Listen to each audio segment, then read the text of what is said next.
আল্লাহ যে বললেন আল ইয়াউমা আকমালতু লাকুম দীনাকুম, দিনকে পূর্ণ করে দেওয়া হলো। নবী করিম সাল্লাল্লাহু আলাইহি সাল্লাম হজ করেছেন একবার, উমরা করেছেন 4 বার। নবী করিম সাল্লাল্লাহু আলাইহি সাল্লাম যখন বিদায় হজের দিবসে আসলেন, বিদায় হজের দিবসে এসে নবী করিম সাল্লাল্লাহু আলাইহি সাল্লাম উম্মতকে যে ভাষণ দিলেন, যারা ইতিহাসবিদ, যারা মুহাদ্দিসিনে কেরাম, তারা এই ভাষণটাকে 31টা পয়েন্টে ভাগ করছেন। কয়টা পয়েন্ট? এই 31টা পয়েন্টকে ফুকাহায়ে কেরাম, মুহাদ্দিসিনে কেরাম, মুফাসসিরিনে কেরাম নবী করিম সাল্লাল্লাহু আলাইহি সাল্লামের এই ভাষণগুলোকে 15টা আয়াতে কারিমার আলোকে মানুষের 15টা জীবন ঘনিষ্ঠ বৈশিষ্ট্যের সাথে সম্পৃক্ত করেছেন। কোন উম্মত যদি এই 15টা বৈশিষ্ট্যে নিজের জীবনকে বৈশিষ্ট্যমণ্ডিত করে নিতে পারে, ওই বান্দাটা দুনিয়াতেও সফল, কিয়ামতের দিনে আল্লাহর কাছেও সফল। সুবহানাল্লাহ। তাহলে বৈশিষ্ট্য কয়টা? 15টা। আজকে আমরা এক এক করে সিদ্ধান্ত নিব, এই 15টা বৈশিষ্ট্যের সংক্ষিপ্ত কোরআনুল কারীম থেকে টাচ নিব এবং আমরা বুদ্ধি বিবেক খাটায়া আমরা এখান থেকে চলে যাব। কারো প্রতি কোনো আমাদের হিংসা নাই, বিদ্বেষ নাই। ইমানদার কাউকে হিংসা বিদ্বেষ করে না, কাউকে প্রতিপক্ষ অযথা বানায় না। কোরআন সবাইকে তার কাছে টানতে চায়, কিন্তু যদি কোরআনকে কেউ বিদ্বেষী বানায় তাহলে মুসলমান তাকে বিদ্বেষী বানায়। ঠিক না? সকলে আমাদের বন্ধু, কিন্তু আপনি যদি আল্লাহকে পছন্দ না করেন, ইসলামকে পছন্দ না করেন, কোরআনকে পছন্দ না করেন, তাহলে আপনার সাথে আমার কথা আছে। ঠিক কি না? এই জন্য প্রিয় ভাইয়েরা, আমরা কোরআনুল কারীম থেকে আমরা 15টা পয়েন্টে আমাদের জীবনের পথ ও পাথেও আল্লাহর নবী যেটা বিদায় হজ্জে আমাদের জন্য নির্দেশনা দিয়ে গেছেন, এইগুলা শুনবো শোনারও নিয়তে নাকি মানার নিয়তে? বুঝে বলেন, শোনা না মানা? আল্লাহ আমাদেরকে আজকের এই মাহফিলে একটা বৈশিষ্ট্য হলেও জীবনে ধারণ করে যাওয়ার মতো তৌফিক দান করেন। বলেন আল্লাহুম্মা আমিন। 1 নম্বরে আল্লাহ রাব্বুল আমিন বলছেন, যাকে তাকে অনুসরণ করো না। ডিগবাজি দেয়, কিছুদিন পরে আদর্শ পরিবর্তন করে, আবার বড় মাহফিল পাইলে বড় বড় লেকচার মারে, আছে না? আমার আল্লাহ রাব্বুল আমিন বলছেন, জানে জানে যাকে তাকে না জেনে অনুসরণ করো না। এটা 1 নম্বর বৈশিষ্ট্য ইমানদারের। না জেনে না বুঝে একদিকে চলে যাবে, একদিকে ছুটে যাবে। একটা বিজ্ঞাপন দেখছে, বিজ্ঞাপন দেখে পাগল হয়ে গেছে। অমুকে কোম্পানি আপনাকে বলছে টাকা ডবল বানায় দিবে, আপনি ঝাঁপ দিয়ে পড়ে গেছেন। এটা ইমানদারের বৈশিষ্ট্য হবে? আল্লাহ রাব্বুল আমিন কোরআনুল কারীমের মধ্যে বলছেন, কোরআনের 68 নম্বর সূরা কলমের মধ্যে আল্লাহ 10 থেকে 13 নম্বর আয়াতের মধ্যে বান্দার জন্য দিক নির্দেশনা দিয়েছেন। আল্লাহ বলছেন, ওয়ালা তুতি কুল্লা হাল্লাফিম মাহিন হাম্মাজিম মাশাইম বিনামিম মান্নাইল লিল খায়রি মু'তাদিন আসীম। আমার রব্বুল আমিন বলছেন, এই দুনিয়ার মানুষ, যে ব্যক্তি অধিক শপথ করে, কথায় কথায় আল্লাহর কসম বলে, কথায় কথায় কিরা কাটে, কথায় কথায় বলে খোদার কসম, আল্লাহর কসম, বাপের কসম, মায়ের কসম, জমিনের কসম, তোর মাথার কসম, আমার বইয়ের কসম, ইজ্জতের কসম, চোখের কসম, আছে না ভাই? আমার আল্লাহ বলছেন, খবরদার, যেই ব্যক্তি বেশি বেশি কসম করে, যে লাঞ্ছিত, আপনি তার অনুগত্য করবেন না। হাম্মাজিম মাশাইম বিনামিম। আরেক দল আছে, একের কথা অপরের কাছে পিছনে যে লাগায়, সামনে বলার সাহস করে না, কিন্তু পিছনে পিছনে কথা লাগালাগির খেলা করে। আল্লাহ বলছেন, হে নবী, আপনাকে দিয়ে আপনার উম্মতকে বলা হলো, পিছনে পিছনে যে কথা বলে তার সাথে যেন আপনার উম্মতের সম্পর্ক না থাকে। শিওর থাকবেন, আপনার কাছে এসে একজন বলছে অমুক অমুক অমুক অমুক এই কথা বলেছে, আপনার কাছে ভালো হচ্ছে, আপনি শিওর হবেন যেই ব্যক্তি পিছনে এরকম করে অপরের কথা আপনাকে বলতেছে, ওই ব্যক্তি যখন সুযোগ পাবে আপনার কথা অন্যের কাছে বলবে। ঠিক কি না? আল্লাহ বলছেন, এর সাথে আপনার কোনো সম্পর্ক নাই। মান্নাইল লিল খায়রি মু'তাদিন আযীম। আর একটা গ্রুপের অনুসরণ করবেন না, যেই ব্যক্তিটা ভালো কাজে বাধা দেয়, সীমা লঙ্ঘন করে, উতুল্লিন বাদা যালিকা জানিম, কঠোর স্বভাবের অধিকারী, তদুপরি এই মানুষটা কুখ্যাত। আল্লাহ বলছেন, কুখ্যাত চরিত্র, কঠোর স্বভাব, পাপী পাপিষ্ঠ, সীমালঙ্ঘনকারী আর মানুষকে কল্যাণের দিকে আসতে বাধা দেয়, এরকম মানুষের সাথে ইমানদারের কোনো সম্পর্ক থাকবে না। ঠিক কি না? শুধুমাত্র রাস্তাঘাটে সম্পর্ক থাকবে না, কিন্তু যখন ভোট দেওয়া লাগবে তখন এইগুলা মানুষ আমাদের প্রিয় মানুষ। ঠিক কি না? ঠিক বললেন না? প্রিয় ভাইয়েরা, ভালো করে বুঝে নেন, হিসাব মিলাই নেন, আজকের থেকে সিদ্ধান্ত নেন এই ধরনের কোনো মানুষের অনুসরণ জেনে বুঝে আমরা করতে পারি না। ঠিক কি না? কিন্তু দুঃখ লাগে, আমরা বলেছি আজকে করব না, এইগুলা মানুষের সাথে সম্পর্ক রাখবো না, কিন্তু আপনি যে না বললেন, না বলার সময় মনে মনে ভাবছেন হ্যাঁ হ্যাঁ ওই মানুষটার সাথে চরিত্র মিলছে, হুজুর যা বলছেন আমার দোস্তের সাথে মিলে গেছে। কিন্তু একটু যদি আয়নায় মুখ দেখি তাহলে খুঁজে টুজে দেখবো ওই মানুষটা বেশি দূরে যাওয়া লাগবে না, আমার চেহারা যে আয়নার উপরে পড়েছে ওই আয়নাতে আমি যেন আমার নিজেকে দেখতে পাই। ঠিক কি না? এই জন্য নিজের চরিত্র বদল করা লাগবে প্রিয় ভাইয়েরা। এক নম্বরে এটা আমি সংক্ষেপ করে বলে যাচ্ছি। দুই নম্বরে আল্লাহ রাব্বুল আলামিন বলছেন, ইমানদার যদি তুমি হও তোমার আচরণ কেমন হবে? তোমার আচরণের প্রথম হবে, আল্লাহ রাব্বুল আলামিন বলছেন নবী আপনার উম্মতকে জানাই দেন আপনার উম্মতের কথা বলার ধরনটা নম্র স্বভাবের হবে। সুবহানাল্লাহ। আল্লাহ রাব্বুল আলামিন সূরা তাহা কোরআনুল কারীমের 20 নম্বর সূরা, এই সূরার 43 থেকে 44 নম্বর আয়াতের মধ্যে আল্লাহ বলছেন ওই মানুষটার কাছে পয়গম্বর যাচ্ছে যেই মানুষটাকে আল্লাহ রাব্বুল আলামিন নিজে বলছেন লাআল, এর থেকে বড় দস্যু, এর থেকে বড় ইসলাম বিদ্বেষী, এর থেকে বড় আল্লাহদ্রোহী আর কেউ নাই। এর আগে দুনিয়ার বুকে কেউ কখনো এটা দাবি করে নাই আনা রব্বুকুমুল আলা। ওর থেকে বাজে মানুষ আর দুনিয়াতে আল্লাহদ্রোহী হিসাবে কেউ আসে নাই। কিন্তু আল্লাহ বলছেন ও মুসা, ও হারুন, সবচেয়ে নিকৃষ্ট মানুষটার কাছে আপনি যাচ্ছেন, কিন্তু তার জন্য আপনাকে নির্দেশনা দেওয়া হচ্ছে। কি নির্দেশনা? আল্লাহ রাব্বুল আলামিন বলছেন ইযহাবা ইলা ফিরআউনা ইন্নাহু তাগা ফাকুলা লাহু কওলান লাইয়িনান লাআল্লাহু ইয়াতাযাক্কারু আও ইয়াখশা।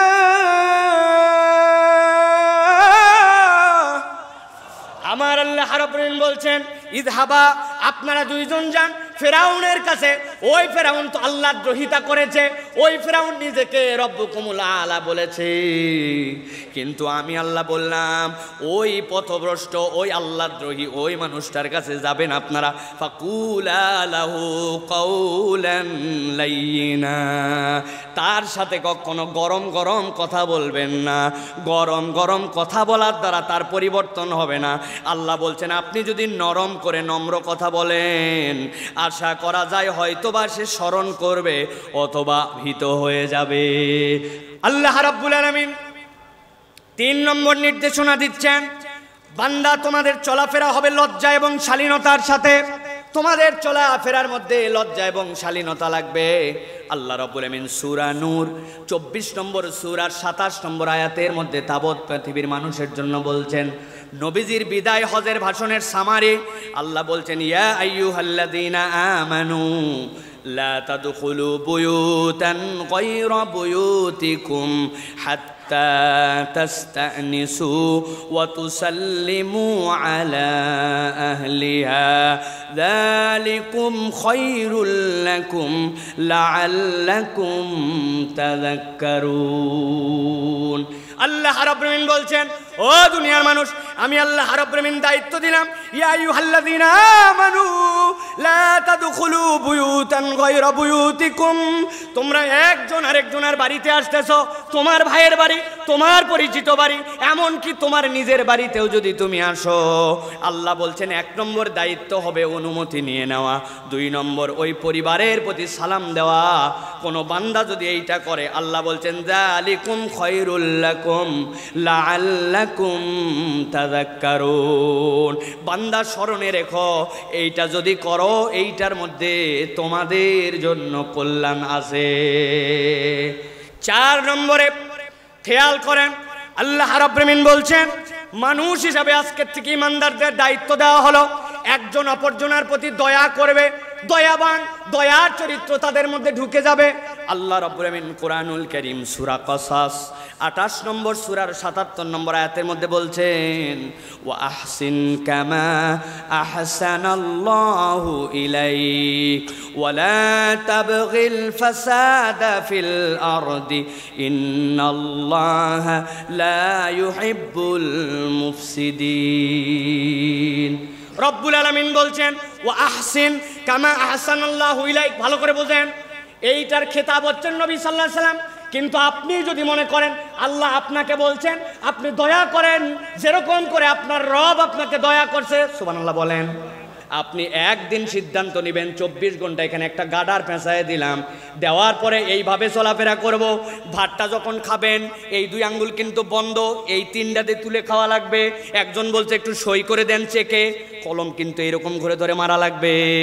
বদনাটা যখন ধরবেন কিভাবে ধরবেন, বাড়িতে যে সিদ্ধান্ত নিয়েন। আমার আল্লাহ বলছেন বান্দা তুমি রবের দয়া খুঁজে পাও না, কিন্তু তোমার হাতের মেকানিজমের দিকে তাকালে তুমি টের পাবে তোমার আল্লাহ তোমার প্রতি কি দয়া করেছে, ঠিক কি না? আমার আল্লাহ রাব্বুল আলামিন বলছেন আহসিন কামা আহসানাল্লাহু ইলাইক, তোমার রব তোমার প্রতি যে দয়া করেছে বান্দা তুমি কল্পনার মধ্যে আনতে পারবা না, তুমি চিন্তা করতে পারবা না। এত পরিমাণ গতকালকের মাহফিলে কুয়াশা ছিল, গাড়ি আমার 20 কিলোমিটার বেগে চলে না। গাড়ি যখন চলতেছে, চলার সময় ভিতরে হিট চলে, ভিতরে ঠান্ডা চলে, সামনে ওয়াইফাইটা দিয়ে ওয়াইফাইটা দিয়ে মাঝে মাঝে ওই সামনের গ্লাসের পানি পরিষ্কার করা লাগে। চিন্তা করলাম পানি পরিষ্কার করতে করতে হঠাৎ করে ওয়াইফারে চাপ দেয়, পানি আর আসে না। বলে কি ব্যাপার, পানি নাই কেন? বলে রিজার্ভের ট্যাঙ্কিতে যে পানি ছিল পানি ফুরাই গেছে। আমি চিন্তা করলাম বসে বসে, আই রব আমি তো ওই ওয়াইফারের পানিটা পর্যন্ত না, এইটা দেখতেছি যখন 1-2 মিনিট, ওই সময়ও তো আমার চোখ অন্তত 10 থেকে 15 বার আমার চোখের পলক পড়ে গেছে। একটা মানুষ দিনের মধ্যে 22,000 বার চোখের পলক ফেলে। তাহলে রব্বুল আমিন যদি নির্ধারণ করে দিতেন তোমাকে এটা চার্জিং সিস্টেম অথবা এটার পানির জন্য কোনো একটা ব্যবস্থাপনা রাখতে হবে, বান্দার অধিকাংশ সময় এইটা মনে থাকতো না, খেয়াল থাকতো না। বান্দা বাজারে গেছে, যাওয়ার পরে একজনকে বলছে আমারে ধরো, কারণ আমার পানি ফুরায় গেছে, আমার চোখ আর ঠিক মতো কাজ করে না। আপনি মনে করছেন চোখ এমনি এমনি পড়ে না ভাই, চোখের মধ্যে লিকুইড আছে, ওইটা দিয়ে আপনার করটিয়া যেইটা, আপনার যে চোখের মণি যেইটা, সবগুলাকে ঠিক রাখে, এইটার মাধ্যমে চোখের পলকটা পড়ে। আপনাকে আমাকে বললে রবের কোনো আমরা নিয়ামত আর কৃতজ্ঞতা খুঁজে পাই না, কিন্তু আমার আল্লাহ বলছেন তোমার প্রতি আমি রব্বুল আলামিন যে পরিমাণ নিয়ামত দিছি এইটাকে হিসাবে মিলাতে পারবে না, ঠিক কিনা? কিন্তু মানুষ রবের প্রতি বড় অকৃতজ্ঞ, ঠিক কিনা? একটা জিজ্ঞাসা করব পেকুয়ার মুসলমান, দেখি উত্তর দিতে পারেন কিনা। কোনো একটা লোক 10 বছর ধরে অন্ধ ছিল, একটা লাঠি নিয়ে চলাফেরা করত, শুনতেছেন? এই ডান পাশে যারা শুনতেছেন, 10 বছর অন্ধ, লাঠি একটা নিয়ে চলাফেরা করে। 10 বছর পরে তার অপারেশন করার পরে তার চোখ ঠিক হয়ে গেছে। যেই না চোখ ঠিক হয়েছে সর্বপ্রথম ও কি বাদ দিবে? কি ভাই খেয়াল করেন, 10 বছর যারা চললো না, যারে ছাড়া তার এক ধাপ ফেলা যায় না, ওর কাছে যখন চোখের দৃষ্টি আসলো ওই লাঠি মানুষ বাদ দেয়, ঠিক কিনা? মানুষের তবিয়ত এইরকমই, বিপদে পড়লে আল্লাহ আল্লাহ আর রব যেই না আপনার ফেভারে রাখে তখন বান্দা সবার আগে আল্লাহকে ভুলে যায়।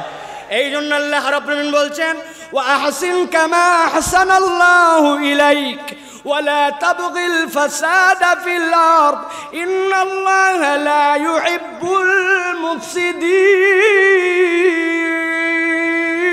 المفسدين। আমার রব্বুল আমিন বলছেন আল্লাহ তোমার প্রতি যে দয়া করলেন তুমিও মানুষের প্রতি দয়া করবে। এই জন্য নবী বলছেন তোমার জীবনে তুমি যদি দয়া পেতে চাও, ইরহাম্মান ফিল আরদ ইরহাম্মান ফিস সামা, জমিনবাসীর প্রতি যদি তুমি দয়াদ্র হও তাহলে আসমানওয়ালা তোমার প্রতি দয়াদ্র হবে, ঠিক কি না? চলতে চলতে একটা গাছের পাতা একটা বাঁশের মাথা বেঁধেছে, টান দিয়ে নিল, দাঁত দিয়ে নিল, একটা কা বাঁচছে কিছু, একটা পাতা ছিঁড়ে নিল। এই চা খেতে খেতে অল্প একটু চায়ের নিচে আসে একটা কুকুর ছিল, একটু মেরে দিল। এইগুলাকে চিন্তা করলো এগুলো কোনো আমার বিষয়ই না, ধর্তব্যের মধ্যেই পড়ে না। কিন্তু প্রিয় ভাইয়েরা, আল্লাহর কাছে আপনি দয়ার হিসাবে যদি নিজের নামটাকে উঠায় আল্লাহর দয়া পেতে চান, প্রত্যেকটা আকাশ যেইগুলার মধ্যে কোনো উপকার নাই, দয়াদ্রত নাই, এইরকম উচ্ছৃঙ্খল জীবন ছেড়ে দয়াবান হয়ে সুশৃঙ্খল জীবন যাপন করতে হবে, ঠিক কিনা? আহারে, কত মানুষ আজকে জুলুমের শিকার, কত মানুষ আজকে অবিচারের শিকার, বিনা বিচারে জেল খাটে, কোনো কারণ নাই। আমির হামজা 3 বছর জেল খাটলো, জেল খাটার পরে বের হয়ে আসলো, কিন্তু জানতে চাই আমির হামজার জীবন থেকে যে 925 দিন কেড়ে নেওয়া হলো, এই জীবন কি ফেরত দেওয়া সম্ভব? তাহলে এই অন্যায়টার হিসাব কোথায় হবে? আল্লাহ বলছেন অন্যায়ের হিসাব হবে, টেনশন নিও না। মনে করছো কেবল দুনিয়াতেই তোমার হিসাব, না। ওয়ালা তাহসাবান্নাল্লাহা গাফিলান আম্মা ইয়ামালুজ জালিমুন। আল্লাহ বলছেন আল্লাহ কোনো গাফেল নন। যারা জুলুম করে তাদের প্রত্যেকের হিসাব কড়াই গন্ডায় আল্লাহর কাছে বুঝে নেবেন, ঠিক কি না? সাবধান হয়ে যান, জুলুম যারা করেন সাবধান হয়ে যান। একটা জুলুম ব্যক্তিগত জুলুম, আরেকটা জুলুম সামাজিক জুলুম, আরেকটা জুলুম রাষ্ট্রীয় জুলুম। কেউ যদি রাষ্ট্র জুলুম করে, ওইটা জনগণের কাছে এসে আপনি কেবল বলেন মাফ করে দেওয়া এত সোজা নয়, ওই জুলুমের ক্ষতিপূরণ করতে হবে, ঠিক কি না? আল্লাহ বলছেন যদি ক্ষতিপূরণ না করো কি হবে? বলবো আল্লাহ রাব্বুল আমিন বলছেন ইন্নামা ইউআখিরুহুম লিয়াউমিন তাশখাসু ফীহিল আবসার মুহতিনা মুকনি রুসিহিম লা ইয়ারতাদ্দু ইলাইহিম তারফুহুম ওয়া আফইদাতুহুম হাওয়া।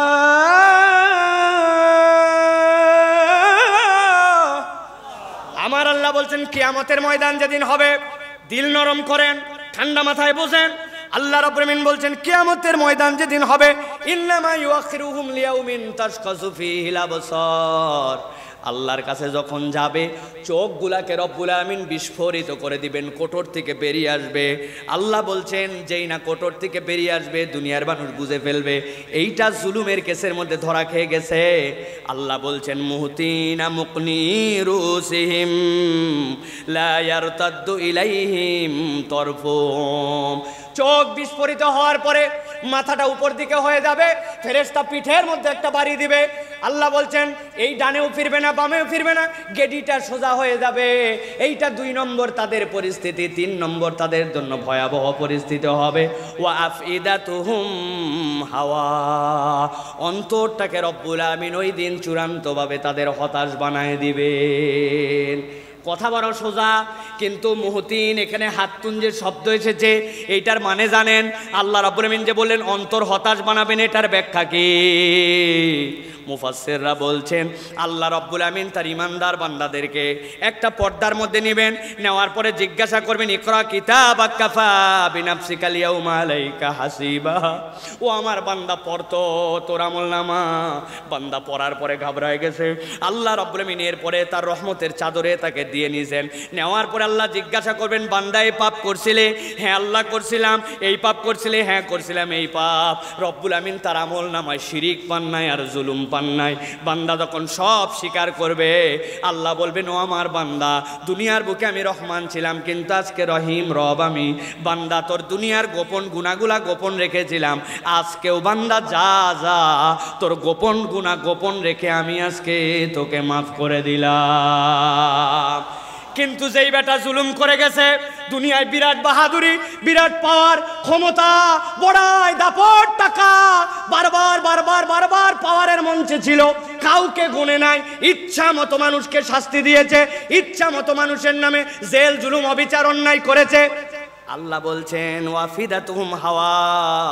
অন্তর তার এমন হতাশ হয়ে যাবে, ওই বান্দা বুঝে ফেলবে আজকে আর পার পাওয়ার কোনো কায়দা নাই, আজকের দিনে তাকে জাহান্নামে যাওয়া লাগবে।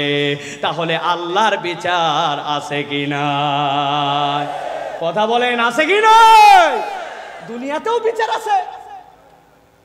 এক বড় ফ্যাক্টরির মালিক তার অধীনস্থদের সাথে ভালো ব্যবহার করে না। ভালো করে বোঝেন। একদিন তার ম্যানেজার অল্প একটু ভুল করছে, যাবে কোথায়, উদাম পাদাম গালি দিছে, তারে এমন গালানো গালাইছে, মালিকের গালি সহ্য করতে হয়েছে। বেশি কথা বললে ম্যানেজারই থাকবে না, কিন্তু বুকে কষ্ট পাইছে, চিন্তা করছে এটা কোথাও ঝাড়া লাগবে। ওই এমন রাগা রাখছে, ওর অধীনস্থ যে কর্মচারী তার অল্প একটু ভুল পাইছে, যাবে কোথায়, ম্যানেজার সাথে সাথে তারে উদাম পাদাম গালাইছে। ওই কর্মচারী চিন্তা করছে অন্যদিনও ভুল করি, কিন্তু আজকে ম্যানেজার এত গালালো কেন, মালিক যে গালিয়েছিল ওইটার শোধ দিছে। এরপরে ওই কর্মচারী চিন্তা করছে কোথাও না কোথাও তো এটা শোধ দেওয়া লাগবে। ওর নিচে তো কাউরেই পায় না, পরে দেখছে হ্যাঁ যেটা দারোয়ান আছে অফিসের ওইটা ওর নিচের পদের, অতএব তারে অন্তত যাওয়ার সময় দিবে। ওই বেটা দাঁড়ায় থাকার কথা, বসে আসার যাবে কোথায়, ব্যাককল বেয়াদব যা ইচ্ছা তাই। দারোয়ান চিন্তা করছে বাবারে অল্প একটু দাঁড়ানো আর বসার মধ্যে আমার এরকম গালাগালি দিল, ব্যাপারটা কি, কিন্তু কথা বলার সুযোগ নাই, কথা বললেই তার উপরে চাকরি নট হয়ে যাবে। বেচারি গজ গজ করতে করতে বাড়িতে চলে গেছে। যাওয়ার পরে রাগ তো কোথাও না কোথাও ঝাড়া লাগবে। ওই বেচারি ভাত একটা মুখে দিছে, ওর দোষ, ওর বইয়েরও দোষ নাই, ওর ওই তরকারির সাথে কাঁচামরিচ একটা গালের নিচে আস্ত গেছে। যাবে কোথায়, বউরে ডেকে বলছে তুই খারাপ, তোর বাপ খারাপ, তোর বংশ খারাপ, যা ইচ্ছা তাই বলে বউরে গালাগালি করছে। বউ চিন্তা করছে আমি যদি উত্তর দেই এক্ষুনি তো বংশ সহ তালাক দিয়ে দিবে, মনের দুঃখে সারাদিন যার জন্য কষ্ট করি, বেচা তুই তোর ভুলে মরিচ খাইছিস, গালাইছে আমারে। ভিতরে ভিতরে রাগ, সেই রকম রাগ কোথায় ছাড়বে। উনার একটা ছেলে আছে, ছেলেটা প্রত্যেক দিনই বাড়িতে দেরি করে আসে, ওই দিন দেরি করে আসছে, আর যাবে কোথায়, বাপরে বলতে পারিনি, এখন ব্যাটারে ঝাড়ি। কথা বলতে বলতে তুই খারাপ, তোর বাপ খারাপ, এক কথা দুই কথা দিছে দুটা লাগায়। ছেলে চিন্তা করছে প্রতিদিনই ভুল করি, মা আজকে এরকম আমার মাল লাগালো কেন বুঝলাম না তো। রাগ করে বাড়ির থেকে চলে যাচ্ছে, মাকে তো আর মারা যায় না। এবার বাড়িতে বের হওয়ার পরে একটা আধলা ইট পাইছে, অর্ধেক ইট চিনেন, আধলা ইট একটা পেয়ে চিন্তা করছে সামনে যারে পাই তারে মারবো, আল্লাহর কি কাজ। ওই রাস্তা যেটা সামনে দিকেছে তার ওই পার দিয়ে একটা কুকুর হেঁটে যাচ্ছে। কুকুর যেটা হেঁটে যাচ্ছে ওটা লেজ ডাউন দিয়ে যায়, মানে ও কোনো ঝামেলা ঝঞ্ঝটের মধ্যে নাই। কিন্তু ওই চিন্তা করছে আমারে আমার মা বকলো, গাললো, আবার মারও দিল, যা আছে কপালে সব রাগ এক জায়গায় করছে, ইটের মধ্যে মারছে একটা কুত্তার পেট বরাবর। কুত্তা চিন্তা করছে অন্যদিন অপরাধ করে মার খাই, আজকে আমার এত জোরে মারলো কেন, দে দৌড়, যারে পাইছি তারে খাইছি। দৌড়ায় যায় দিছে একটারে কামড়, এমন কামড় দেওয়া দিছে লোকজন মিলে সবাই সারানোর চেষ্টা করতেছে। কুত্তা তো কামড়ালে ছেড়ে দেয়, এ ছাড়ে না কেন, লোকজন মিলে পিটায় পাটায় ছাড়ায়। জিজ্ঞাসা করছে আপনি কে, বলছে আমি এই অফিসের বস। টের পাইছেন, এই হিসাব সব জায়গায় হয়তো মিলে না, কিন্তু হিসাব বরাবর করার দিন আছে কিনা। আল্লাহ রাব্বুল আমিন তাহলে বললেন আজকের থেকে আমরা মানুষের প্রতি দয়াদ্র স্বভাবের হব, রাজি আছি তো? 5 নম্বরে আল্লাহ বলছেন এই গুণটা বড় গুণ, কঠিন গুণ। আল্লাহ বলছেন সংকটকালেও আল্লাহর পথে অবিচল থাকা।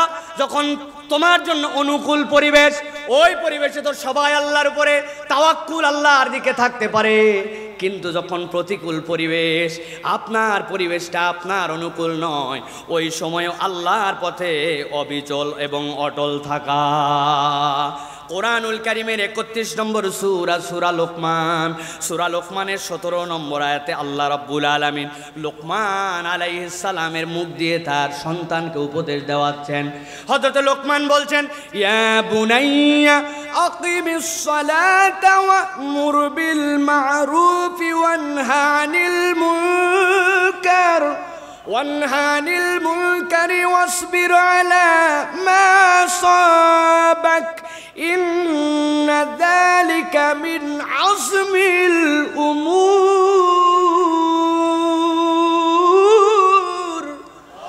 আমার রব্বুল আমিন বলছেন, লোকমান উপদেশ দিচ্ছে আমার সন্তান, ইয়া বুনাইয়া আকিমিস সালাত, সালাত আদায় করবে, সৎ কাজের আদেশ দিবে, অন্যায় থেকে বিরত রাখবে।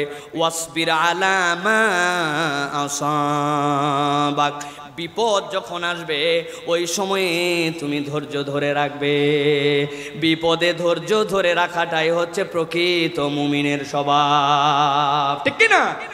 এই মা বোনেরা, অনেকে আপনারা আছেন উল্টাপাল্টা কথা বলেন। যেই দিন আপনি ধানটা শুকোতে দিয়েছেন, আপনার বাড়ির ফসলটা শুকাতে দিয়েছেন, আকাশটা ওই দিন মেঘ করে আসছে, মা বোনেরা বলে আল্লাহ তো আর দিন খুঁজে পায় না, আমি যেই দিন দেই ওই দিনই আল্লাহর বৃষ্টি দেওয়া লাগে। আছে না ভাই? আল্লাহ তো আর বাচ্চা কাচ্চা খুঁজে পায় না, খালি আমার বাচ্চারই বেমার, আমার বাচ্চারই অসুখ, ফকিরের বাচ্চা কত সুন্দর স্বাস্থ্য, আমার বাচ্চার শরীর চলে না, বলে কিনা? আপনি খেয়াল করে দেখেন, আপনার আমার তবিয়তের মধ্যে এইটা আছে। আল্লাহ বলছেন না না না, সালাত যদি আদায় করো, ন্যায় কাজের আদেশ করো, অন্যায় থেকে ফিরাও। আর তুমি যদি যখন বিপদ আসে, ওই বিপদের সময় যদি আল্লাহর উপরে তুমি আশ্রয় নিয়ে আল্লাহর দিকে যদি তুমি টিকে থাকতে পারো, আল্লাহ রাব্বুল আমিন বলছেন ইন্না যালিকা মিন আজমিল উমুর, এইটা একটা বান্দার জীবনে সাহসিকতার কাজ। অতএব আল্লাহর দিকে অটল এবং অবিচল থাকতে হবে, আল্লাহ রাব্বুল আলামিনের পথে আপনাকে অনড় থাকতে হবে, ঠিক কি না?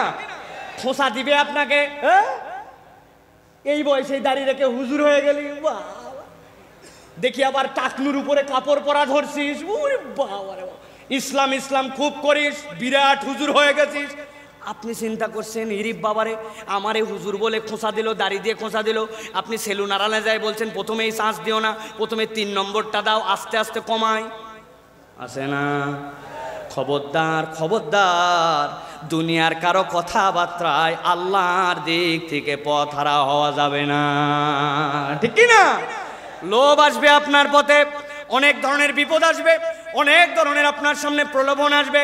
কোন প্রলোভন কোন কিছুতে আল্লাহর পথ থেকে সরা যাবে, সরা যাবে। আল্লাহ রাব্বুল আলামিন বলছেন, এটা আল্লাহ নিজে ঘোষণা দিচ্ছেন, এটা হচ্ছে তোমার জন্য সাহসিকতার কাজ। সবরের অনেক দীর্ঘ আলোচনা, সবরের নিম্ন স্তরটা আমরা বুঝি। সবরের নিম্ন স্তর কি? অসুখ হয়েছে, ধৈর্য ধরে আছে, বাচ্চা কাচ্চার অসুখ হয়েছে, ধৈর্য ধরে আছে, আল্লাহ অনেক দিন ধরে ব্যবসাপাতি ভালো যাচ্ছে না, ধৈর্য ধরে আছে, এটা সবর।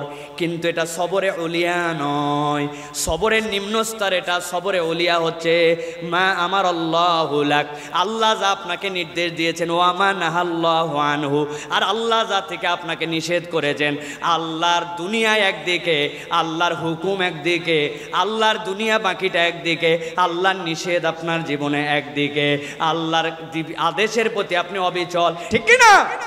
বহু জায়গায় আমি বলি অনেক দাড়িওয়ালা মুসলমান, জুব্বা টুপিওয়ালা মুসলমান, কিন্তু এখন পর্যন্ত দাদনের ব্যবসা ছাড়ে নাই, সুদের কারবার করে, আছে না? ওরে বাবা রে বাবা, হাজি সাহেব সব বাদ দিয়ে দিছে কিন্তু দাদনের ব্যবসা করে। আপনি এই কাজ করেন কেন? বলে আমাকে বেশি বুঝাতে আসো না, এটা 1500 বছর আগের দুনিয়া না, এক্সপোর্টের বিজনেস, ইম্পোর্টের বিজনেস, দুনিয়ার যত কারবার সব এখন লাগে সুদ, আর তুমি বলতেছো এটা চলে না। বাবা চলে না, সব বুঝবে না, তোমরা বয়স হোক তারপরে বুঝবে। উনি দাদনে টাকা লাগায়, সুদে টাকা লাগায়। আসরের নামাজ পড়ে মসজিদ থেকে বের হয়েছে, এক লোক এসে বলছে 1000 টাকা দেন, হাতে টাকা নাই। বলছে বাবারে বড় বিপদে পড়ছে, 1000 টাকা দেন। বললাম হাতে টাকা নাই। বলছে চাচা আপনি কি মনে করছেন এমনি নিব? আজকে কি বার? শুক্রবার, 1000 টাকা দেন, আগামী মঙ্গলবার 1250। বলছে বেকুব কোথাকার, মানুষের হাতে টাকা থাকে নাকি? ঘরে চল। ঘরে নিয়ে চলে গেছে, যাওয়ার পরে 1000 টাকা বাইর করে দিছে।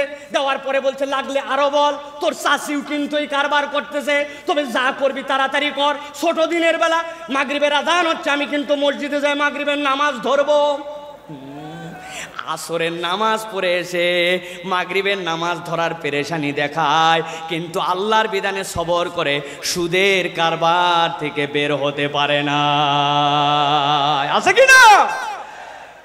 আমার আল্লাহ রাব্বুল আমিন বলছেন, অতএব সংকটকালে আল্লাহর প্রতি অটল অবিচল থাকা। 6 নম্বরের পরে রব্বুল আমিন বলছেন মানুষকে অবজ্ঞা না করা। কখনো মানুষকে অবজ্ঞা করা যাবে না।